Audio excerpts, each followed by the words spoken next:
Buenas noches, amigas y amigos. Gracias por acompañarnos en un nuevo programa de La Tulpa. Hoy es 1 de mayo y celebramos el Día del Trabajador haciendo lo que más nos gusta, comunicación comunitaria para cada uno de ustedes.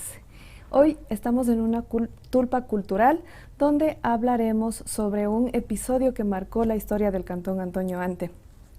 Un episodio lleno de misterio, de historia. Quédese con nosotros para saber de lo que se trata.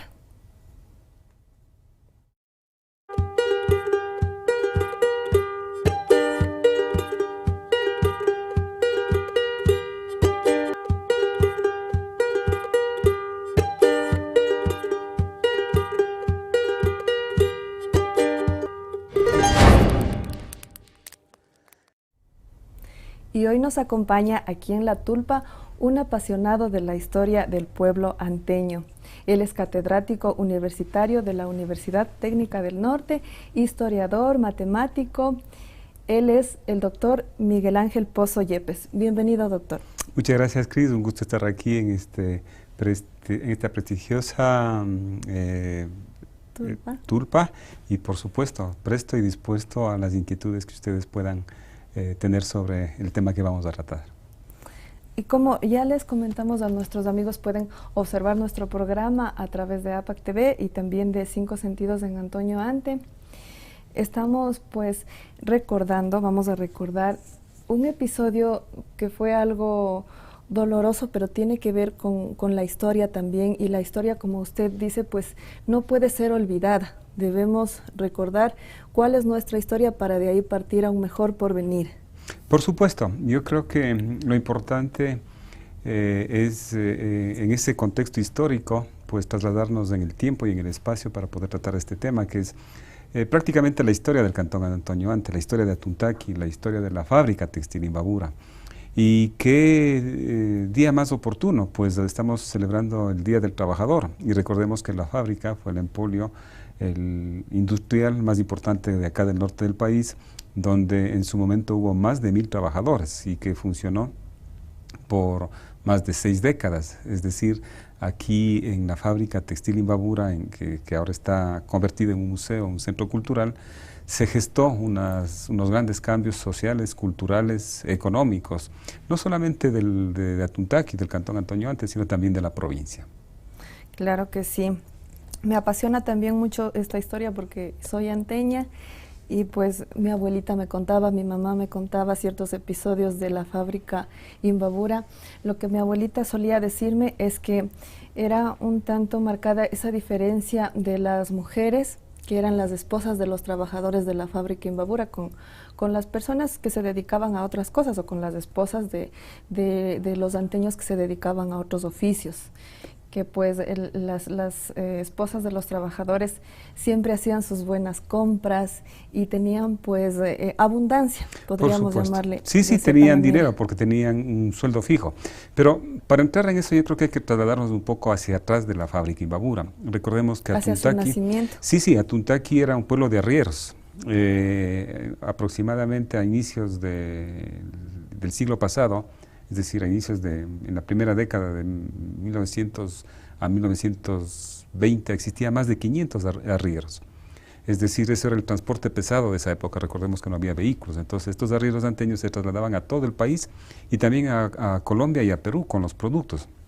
Y claro, si hablamos de que había 5.000 habitantes, había 3.000 habitantes y 500 arrieros, quiere decir que más de una persona por familia era arriero, por supuesto, con sus hijos, la dinámica del pueblo de Atuntaqui, porque no había Antonio Ante. Atuntaqui era una parroquia rural del Cantón Ibarra. Y lo que ahora comprende Andrade Marín, que es donde está Andrade Marín era un caserío. El caserío de Lourdes. El caserío de Lourdes, o también conocido como la Sequía Alta.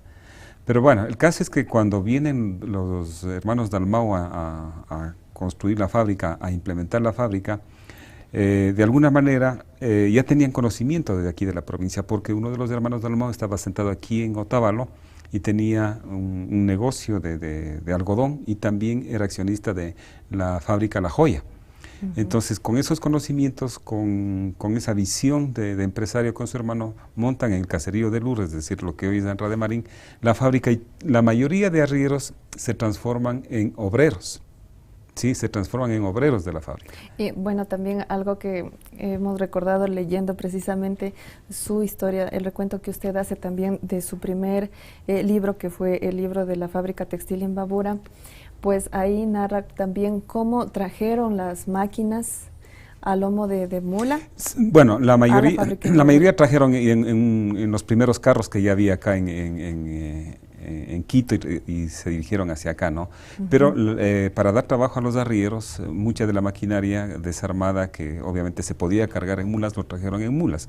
Esa era una forma de congraciarse con los arrieros, de tal forma que no se asusten que les van a quitar el trabajo y todo lo demás. Pero los arrieros vieron ahí un potencial y el 6 de mayo, estamos a pocos días de cumplir los 100 años de la fábrica, si estamos a 5 días de cumplir 100 años, el 6 de mayo de 1924 se pone la primera piedra y se construyó relativamente rápido porque se contrató a más de 500 trabajadores, entre albañiles. ¿De qué sectores eran? La mayoría obviamente de Atuntaqui, ¿no? Pero se hizo uso de mano de obra de todos los cantones, porque por ejemplo en Atuntaqui no había herreros, no había mecánicos, no había gente que conozca algo de electricidad, entonces se tuvo que hacer uso de la mano de obra de Ibarra, de Otavalo, de Cotacachi, e inclusive se trajo mano de obra de otras provincias. Pero el caso es que se construye la fábrica, empieza la construcción el 6 de mayo de 1924, pero para inicios del 25 ya empieza la producción. ¿Sí? Y claro, paralelamente tuvieron que construir una planta eléctrica en el río Ambi para que dote de energía eléctrica a la fábrica, porque necesitaba, para esos gigantescos motores que tenía la fábrica, necesitaba mucha energía eléctrica. Y esa era una de las razones también por las que decidieron construir la fábrica en este lugar. Bueno, inicialmente iban a construir en Cotacachi. También hubo un acercamiento con la gente de San Antonio, específicamente de Chorlaví, también querían poner ahí, ¿no? Recordemos que estaban construyendo en Ibarra, en el cantón Ibarra, porque, repito, Atuntaqui era una parroquia del cantón Ibarra. Perteneciente a Ibarra. Ajá. Claro, pero luego de un análisis, yo creo que profundo, toman la decisión de hacer en lo que es Anra de Marín, porque sabían que la línea férrea pasaba por ahí. Primera razón. Cerquita de ahí. Por supuesto, pero todavía no pasaba la línea férrea. La segunda razón fue básicamente el hecho de que la gente de Atuntaqui era conocida por ser muy trabajadora, demasiado trabajadora. Hay muchos datos históricos de gente que viajó y escribió por acá y que dan fe de que Atuntaqui, conjuntamente con Cotacachi, eran de los pueblos más industriosos, más laboriosos del Ecuador. Hay un inglés que se desempeñaba como embajador norteamericano, que hace un recorrido en 1870 a 1880 más o menos, y él dice textualmente que Cotacachi, Atuntaqui y Guano era una población del centro del país, son los pueblos más industriosos de acá del país. Y claro, todo en Atuntaqui giraba alrededor de la arriería, en Cotacachi alrededor de la talabartería. Y Guano, entiendo que era agrícola básicamente. Pero bueno, viene un apogeo luego de una vez construida, de décadas de apogeo hasta finales de los años 50, es decir, prácticamente hasta 1960. Tal es así que en la década de los 40 y 50 llega a tener más de 1000 trabajadores la fábrica. Recordemos que tener 1000 trabajadores de la fábrica afiliados a la Caja del Seguro era pues una maravilla. Complicada también. Complicada, pero había un alemán que era Otto Seifer quien gerenciaba y que pues esa fábrica trabajaba yo digo sincronizadamente, como un reloj suizo o alemán.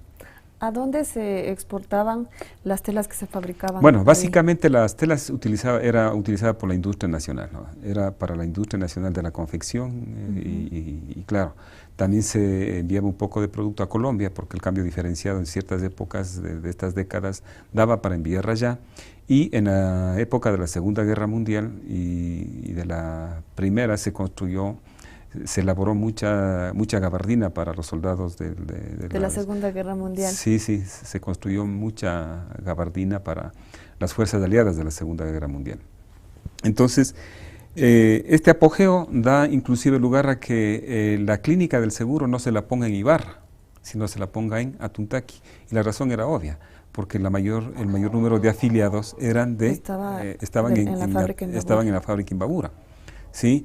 Y claro, los obreros también, un poco ya con una posición económica más consolidada en comparación a las demás gente del cantón, o de Atuntaqui en esa época, pero bueno, luego ya del cantón, deciden construir la escuela de los hermanos cristianos. Ya querían una escuela particular y traen a los hermanos cristianos. Entonces, toda esta dinámica que se gira alrededor de la fábrica es la historia también de Atuntaqui. Tal es así que en 1938 es la fábrica, los directivos de la fábrica, quienes impulsan la cantonización. ¿Sí? Otto Seifer, en el comité pro cantonización estaba mucha gente de la fábrica. Y claro, a la fábrica también le convenía porque era más fácil pagar impuestos en Atuntaqui para el desarrollo de su localidad que ir a pagar impuestos ya en Ibarra. Entonces, esta dinámica económica hace que también haya una dinámica muy importante social y cultural. En la fábrica se respiraba mucha cultura, muchos... movimientos sindicalistas también. Por supuesto, ahí nace el sindicalismo del norte del país, desde 1934. ¿Sí? Los sindicatos, comités de empresa que luchan por mejorar las condiciones de los trabajadores, que luchan por una reivindicación económica también, por mejoras de utilidades, porque les pagaban utilidades. Y claro, lo que usted dice es producto de eso. Al tener los trabajadores un sueldo estable, al estar afiliados al seguro, al cobrar semanalmente, al poder hacer horas extras en la fábrica, tenían una vida relativamente buena en comparación a las demás familias que básicamente se dedicaban a la agricultura o algún tipo de trabajo artesanal u oficio que no daba tanto como daba ser obrero, y más aún empleado de la fábrica. Todos querían ser empleados de la fábrica Imbabura. Obreros, y qué mejor si son empleados. O sea, eran dos castas totalmente diferentes. Los empleados eran los administrativos, los jefes de sección. Entonces el sueldo de ellos era muy superior a los de los obreros. Pero claro, cuando llega 1960 empiezan ya los primeros problemas económicos, a finales del 59 prácticamente, porque básicamente la Internacional en Quito, la fábrica La Internacional ya modernizó su fábrica y la maquinaria de la fábrica textil Imbabura quedó obsoleta, ya estaba vieja. Recuerde que cuando traen en 1924 no es que toda la maquinaria que trajeron era nueva, había maquinaria también de segunda mano, de 1910, de 1900, etcétera. Entonces ya la maquinaria era obsoleta, y también Colombia ya se modernizó en la industria textil en Bogotá, en Medellín, en Pasto. Y claro, venía mucho material de Colombia. Cuando me refiero a material, digo telas de hilos. Entonces ya perdió competitividad la fábrica. Y empiezan a despedir a la gente. De los 1000 obreros que había, al 65 ya quedaron solamente un poco más de 500. Y en el 63 traen a José Vilageliu, un técnico español. Le traen acá a la fábrica con la finalidad de que cierre la fábrica prácticamente, ¿sí? Que la fábrica sea cerrada y que ante la dificultad de salir con el producto baje la calidad de las telas de hilos.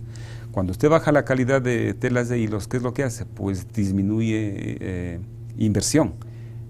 Los dueños de la fábrica estaban ya sin dinero, pero claro, lastimosamente los dueños de la fábrica toman la decisión de declararse en bancarrota para no pagar indemnizaciones a los trabajadores. Pero la vendieron, ¿verdad? Otto Seifer, que era alemán, vendió la fábrica. No, Otto Seifer era gerente. Los hermanos Dalmau eran los dueños. Ellos le vendieron en 1929 a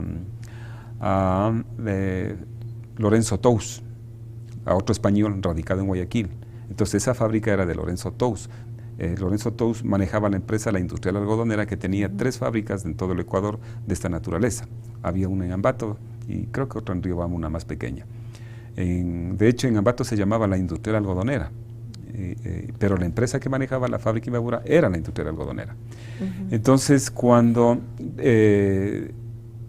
deciden cerrar en abril del 65, cierra la fábrica. Entonces vienen los problemas, Vienen como las usted dice, dificultades. pues no querían indemnizarle y encienden Se de llega a alguna un manera acuerdo, los ánimos. se llega a un acuerdo en mayo, a finales de mayo o junio, creo que no estoy muy seguro, se llega a un acuerdo, en el libro está detallado, en el que se firma un acta de compromiso. Y que firma como testigo en aquel entonces el presidente, el que estaba al frente del triunvirato, estábamos en dictadura, Freire Pozo, era el coronel Freire Pozo, firma como testigo, porque todas las fuerzas vivas del cantón se movilizaron para presionar a los dueños de que no pueden cerrar así porque sí. Y claro, se llega a un acuerdo en el que el 1 de julio se iba a abrir la fábrica, pero con la mitad de trabajadores, ¿sí? Y la otra mitad reingresaba a la fábrica, pero a los que dejaban de trabajar se les daba una indemnización que en ese entonces era onerosa, 2.500 sucres, y aquellos que pertenecían ya sea al sindicato, a la asociación o al comité de empresa se les duplicaba, se les daba 5.000 sucres. Y claro, esto ya causó también una fricción interna entre los trabajadores, entre los representantes, es decir, los sindicalistas, con los obreros. Con los obreros. Ellos iban a coger el doble. Iban a coger el doble. Cuando llega José Vilageliu, ¿qué cambios hizo o qué disposiciones dio? Básicamente, bajar la calidad de la producción, para abaratar costos, para que pueda salir la mercadería, porque ya no salía la mercadería. Y también a despedir paulatinamente a la gente. Sí, él llega en el 63, cuando todavía había casi 1.000 trabajadores, y al 65, que le estoy hablando que se firma esta acta de compromiso, 2 años después. 2 años después ya había solamente un poco más de 500 trabajadores. Pero el caso es que el 1 de julio va la gente a la fábrica, los obreros, para ver quién se queda trabajando y a quién le dan la indemnización. Y claro, no suben solos, porque si tomamos en cuenta que cerraron a abril, mayo, junio, eran 3 meses, 3 meses que no estaban impagos. Estaban impagos. Entonces se supone que además de la liquidación les iban a pagar. Entonces normalmente los trabajadores fueron acompañados de las esposas. Las esposas en esa época no confiaban mucho en que el marido baje con todo el dinero, no vaya a gastarse por ahí. Entonces, y también había muchas obreras, muchas obreras. Entonces fue mucha gente, unas 800 personas fueron a las 7 de la mañana el 1 de julio. También personas que de pronto les vendieron algún artículo a los Por supuesto, trabajadores. Fueron mucha gente que acreedores, ¿no? Acreedores, porque estos 3 meses habían fiado mucho a los obreros y empleados de la fábrica en tiendas, en almacenes, etcétera. Entonces era el momento oportuno de cobrarles. Pero el caso es que estando Vilageliu adentro con aproximadamente 6 empleados, pusieron una lista ahí de quiénes se quedan y de quiénes no se quedan. Pero lastimosamente dicen, no tenemos el dinero para pagar en este momento a todos, vamos a pagar solamente a 5 personas diarias, pero tienen que esperar un rato porque ya se fue el administrador, salió a las 8 de la mañana, 9 de la mañana, a Ibarra al Banco del Pichincha a sacar dinero, pero como la empresa estaba en acefalía, pues se iba a pagar solamente a 5 personas diarias. Era que se iba a pagar por nómina a los trabajadores. Exacto, y en orden alfabético. Entonces imagínense quiénes se enojaron más si iban a pagar solo a 5 diarios y en orden alfabético. Los que tenían apellidos con Por X, supuesto, Y, Z. Los Zumárragas, los Zapatas, etcétera. Sí, fueron los que se enojaron. Y ahí es cuando yo explico en el libro que empieza a tomar forma la masa, una especie de psicosis, ¿no?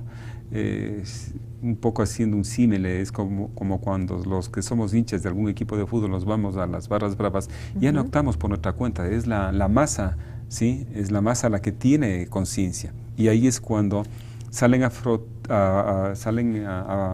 afloran los sentimientos primarios de las personas. Entonces esta masa empieza a actuar de una forma muy difícil, y se toma la fábrica, entran unos 250 trabajadores a tomarse la fábrica. Sí, le vamos a pedir a producción si tiene por ahí también las fotografías que preparamos para poder ambientar también esta historia. Sí, esos son trabajadores, más o menos, a los trabajadores de la época de los años finales de los 40, sí, miren ahí se puede ver mujeres.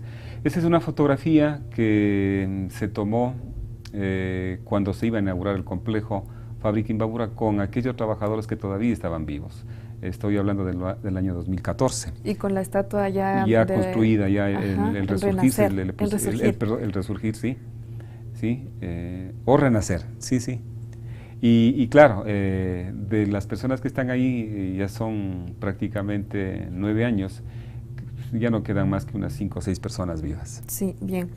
Otra cosa que yo leía en este recuento, que pues uno lo toma y es pues propicio para sentarse con sus abuelos, con sus padres anteños y bueno, quienes no sean también anteños, yo digo, pues hay en Ecuador mucha gente de todas las nacionalidades, pero también españoles que radican, que hacen su vida aquí en Ecuador. Sí, sí. También es interesante para ellos que tomen esta historia, este libro y vayan leyendo. Es parte de una historia que sucedió y que también recrea y que nos puede también transmitir muchos aprendizajes. Sí, sí, sí, yo siempre digo que la historia fundamentalmente nos sirve para aprender a las actuales generaciones. Y claro, es una tarea dura, no solamente el escribir, sino convencer a la gente que lea, ¿no? No es que estamos en un país o en una provincia ávida por cultura o ávida por lectura, ¿no? Pero eso más bien es un reto, es una motivación para quienes escribimos, para quienes investigamos, porque no podemos desmayar ante esta circunstancia de que a la gente no le gusta leer, más bien nos damos modos para que la gente lea. Recién nomás, ayer y anteayer di unas conferencias a los estudiantes de los colegios del cantón sobre la historia de la fábrica y del cantón, porque no, la historia de la fábrica es la historia del cantón y viceversa, ¿no? No puede existir la una sin la otra. Y también de aquí, de la fábrica textil Imbabura, también nació la fiesta popular de los inocentes y fin de año, que es patrimonio inmaterial del Ecuador. Hay dos hipótesis.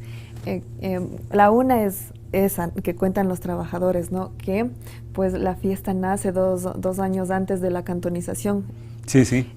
Con un grupo de jovencitos, narra usted, muy chistosos, que agarraron a un burro, una especie de sombreros. Le pusieron algodón y telas. Se montaron en el burro y bajaron por la General Enríquez hasta Atuntaqui. Hasta Atuntaqui, sí, sí, sí. Bueno, y tenemos también como un poco esta controversia, ¿no? Los de Andrade Marín dicen empezó acá, la fiesta empezó acá, y ahora pues se hace el programa de la agonía papá empieza desde acá, desde yo cuento en el libro que nace en la fábrica, o sea, es en Andrade Marín, por supuesto.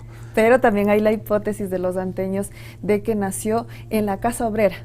O quizá puede haber sido que desde la fábrica bajaron hasta la Casa Obrera, porque lo que dicen algunos anteños es que bajó hasta la Casa Obrera y ahí colocaron un muñeco. O sea, estuvieron los trabajadores en la Casa Obrera, colocaron un muñeco. Esa es la primera quema.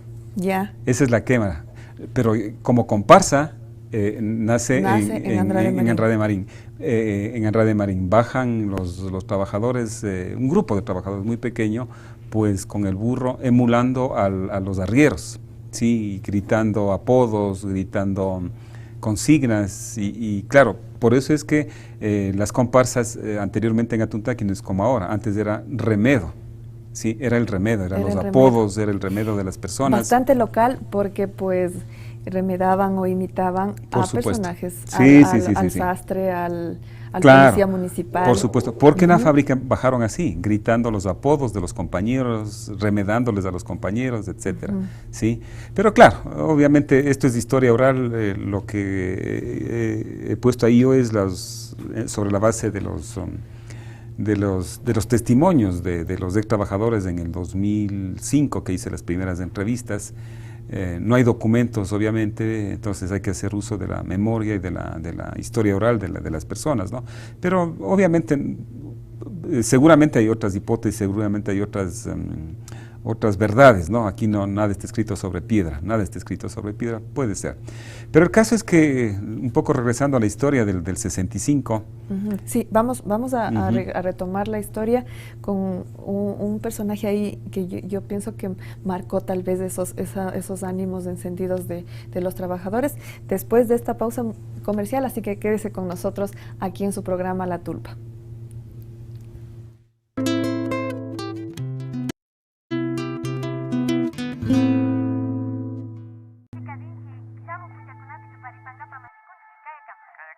¡Ey! ¡Espere! No se vaya. ¿Quiere seguir viendo Bajo un mismo sol y todos los videos que se APAC? Sí, yo quiero ver los programas. ¿Y cómo se hace eso? Haciendo clic en suscribirse. Fácil. Si se suscribe, usted recibirá noticias de APAC y no se perderá de ningún video. Ah, ¿y quiere que las noticias, fotos y videos que le gustan le lleguen a su Facebook? ¿Y cómo hago eso?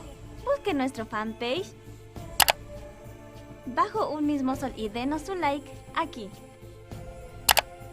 Página web Nishkatapas Charipanchitia Rikupay Maipi Kaipi www.apacotavalo.tv Alipacha mare mashigo. Kunanga tukuy programata mariko yushani mashigo. Pagi chuisago. Punchayasu.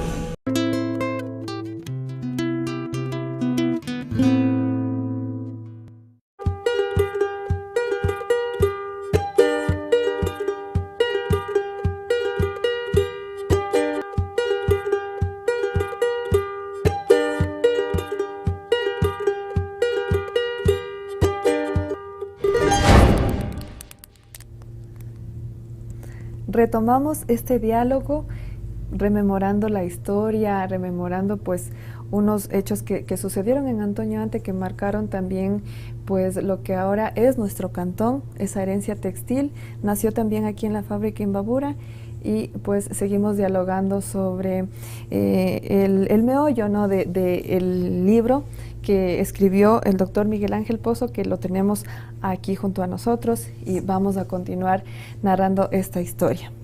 Bien, entonces, bueno, decíamos que el 1 de julio de 1965, pues estaban ya instalados los obreros esperando a su liquidación. La mitad y la otra mitad a ingresar a trabajar. Ajá, y también pues ya con la sorpresa de que iban a ser liquidados por nómina.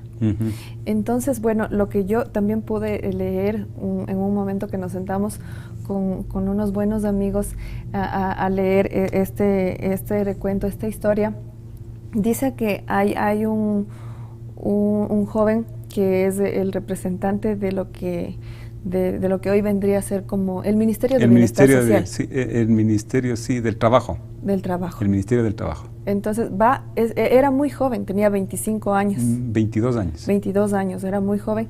Y entonces él entra a conversar con los directivos y los directivos le explican la situación.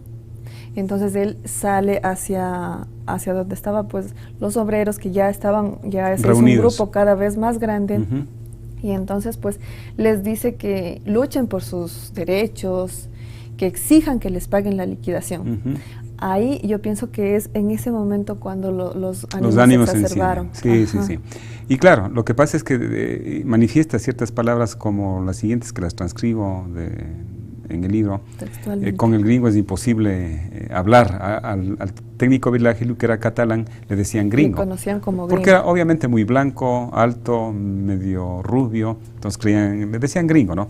Pero claro, ahí es cuando la gente, había 5 policías, inmovilizan a los policías, ingresan a las instalaciones de la fábrica, unos por la parte de atrás, otros por la parte frontal, otros por el techo, van a la gerencia y claro, el gerente, en un afán de protegerse, saca un arma y dispara 3 tiros al aire.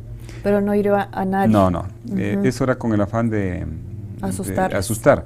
Pero en vez de asustarles, pues como estaba ya empezó a manejarse esta psicología de masas, la gente se exaltó más. Y le dieron un varillazo en la frente, golpes, garrotazos. Y lo sacaron de la oficina. Y lo sacan de la oficina, lo sacan de la fábrica y afuera ya había un callejón humano.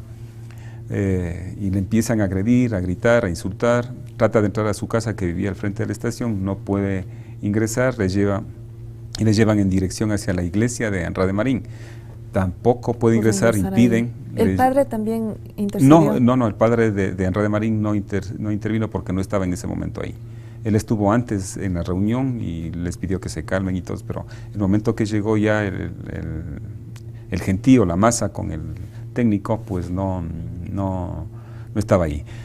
Pero se pusieron frente a la puerta e impidieron el paso. Le bajaron por la de Anra de Marín hacia Tuntaqui, llegó a la escuela de los hermanos cristianos, pasó lo que ahora es La Pana. En esa época estaba en construcción recién La Pana.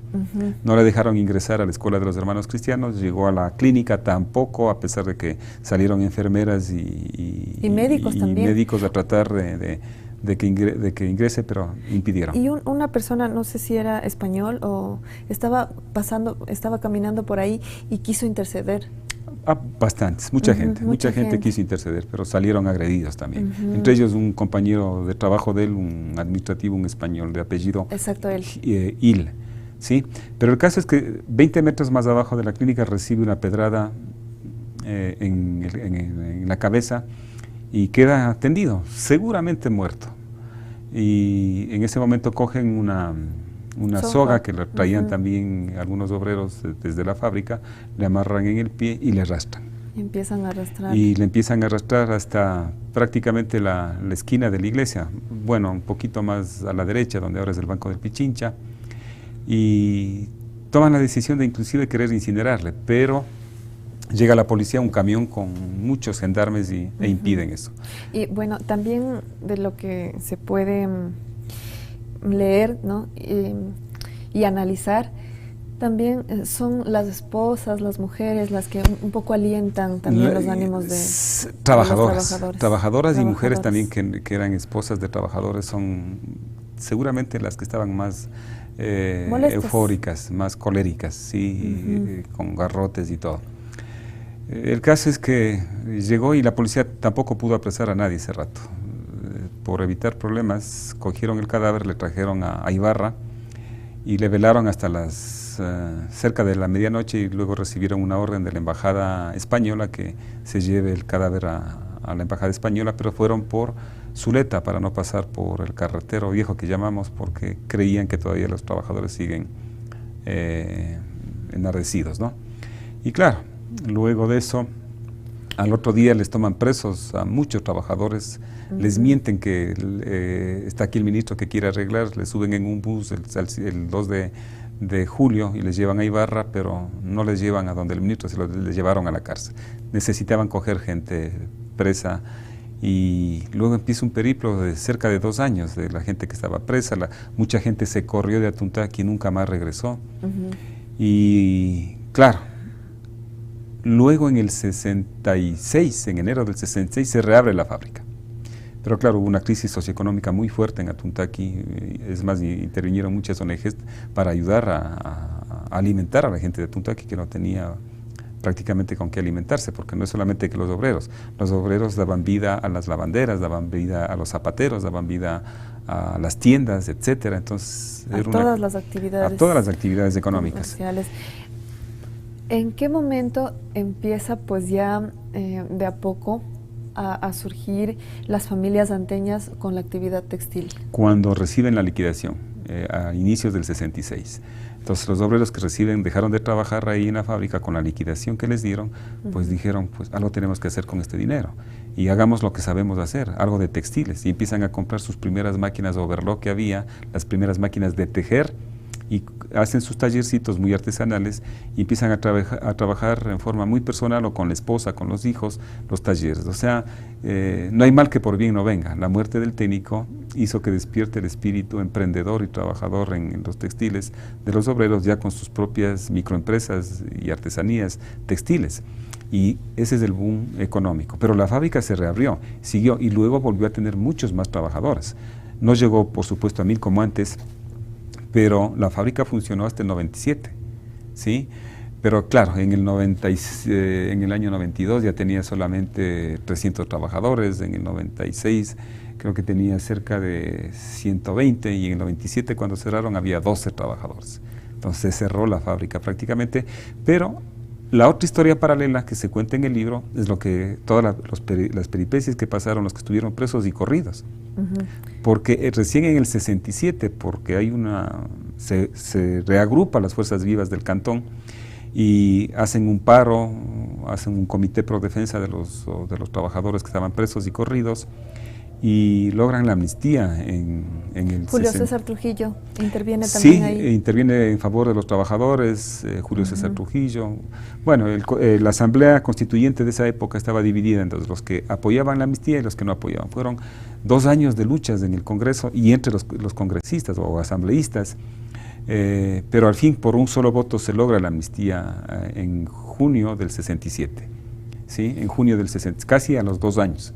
Y ya se podrá imaginar la algarabía, la emoción que hubo en el pueblo anteño cuando salieron presos quienes estaban ya en la cárcel ya cerca de 2 años y quienes se corrieron de Atuntaqui, se fueron de Atuntaqui para no ser culpados o inculpados, ¿no? Y claro, ahí es cuando nos ganamos los anteños el apodo de rastradores. Los medios de comunicación también eran más, de alguna manera, más crudos. Sí, eran también, de cierta manera, pues, no tenían reparo como en señalar. No había las limitaciones legales que hay ahora, se podía poner nombres y apellidos, etcétera, y no había ningún inconveniente en sacar los titulares. No, y más que inculpar, el tema era, como ya hubo un grupo de presos y luego les cogieron a otros, a ver quién estuvo ahí, muchos de ellos por defenderse dijeron yo no estuve ahí, sé que estuvo tal persona, etcétera, y se vivió un ambiente muy feo en Atuntaqui en esos 2 años, inclusive problemas entre familias, entre trabajadores por este tema de las inculpaciones entre unos y otros. Pero claro,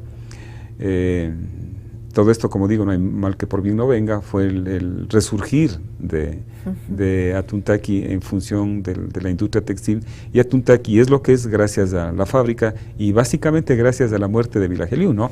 Esas son las contradicciones de la vida, ¿no?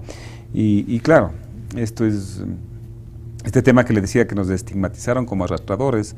Imagínese, iba la gente a buscar trabajo en otras ciudades y lo primero que les preguntaban es de dónde es, si decía de Atuntaqui. No le daban trabajo. No le daban trabajo, imposible. Bien, han pasado de aquello aproximadamente 60 años, donde los anteños tuvieron que levantarse, y de las peores situaciones, pues muchas veces nace pues el emprendimiento, el resurgir, y esta marca, esta huella de identidad anteña que tenemos en este cantón.